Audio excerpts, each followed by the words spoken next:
یہ اللہ کا خاص کرم ہوا ہے اس ملک پہ کہ یہ تینوں اکٹھے ہو گئے اور انہوں نے فیصلہ کیا عدم اعتماد کی تحریک کرنے کا، وہ میرے خلاف وہ کرنے کا۔ تو میں نے اس دن، آپ یقین کریں، میں نے اللہ سے 2 نفل مانگ کے شکریہ ادا کیا۔ اس لیے ایک منٹ میں شور نہیں، میں نے اس لیے کیا کہ میں تنگ آ گیا تھا 3.5 سال جب سے حکومت آئی ہے۔ کل حکومت گئی، پرسوں حکومت گئی، آج گئی، نااہل ہے، سلیکٹڈ ہے۔ تو اب جو یہ تینوں اکٹھے ہو کے انہوں نے جو کیا ہے، یہ اب کپتان کی جو یہ بندوق کی نشست ہے نا، یہ تینوں اس کے بیچ میں آ گئے۔ انہوں نے وہ کام کر دیا کہ میں دعا کر رہا تھا کہ اللہ یہ غلط فہمی میں پڑھ کے کہ جی شاید قوم ان کے ساتھ کھڑی ہو جائے گی۔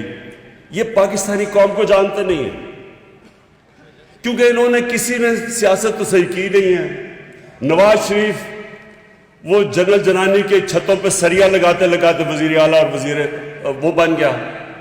شہباز شریف ٹوکرے کا پھل لے کے جاتا تھا رشوت دینے کے لیے، وہ اوپر آ گئے۔ انہوں نے محنت کون سی کی ہے؟ ان کو تو باہر سے اٹھا کے سلیکٹ کر کے ان کو بنا دیا۔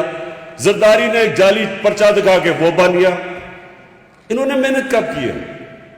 اور فضل الرحمان 30 سال سے دین کو بیچ رہا ہے، انہوں نے کیا محنت کی ہے؟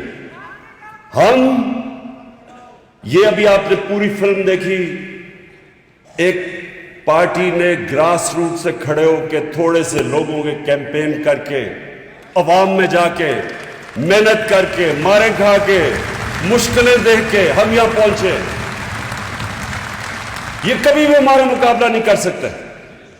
اور عوام کی ایک چیز یہ سمجھ جائے، لوگ مشکل وقت، عالمی مہنگائی، اس کے اندر لوگ مشکل میں تو ہیں، لیکن یہ ان کو غلط فہمی ہوگی کہ کیونکہ لوگ مشکل میں ہیں، لوگ ان 3 چہروں کی کرپشن بھول چکے ہیں، یہ غلط فہمی میں پڑ گئے اور یہ کپتان کے ٹریپ میں آ گئے ہیں۔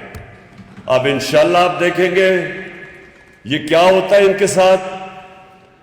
میں یہ پیشن گوئی کرتا ہوں کہ یہ صرف عدم اعتماد ان کی فیل نہیں ہوگی، ان کی 2023 کی الیکشن بھی گئی۔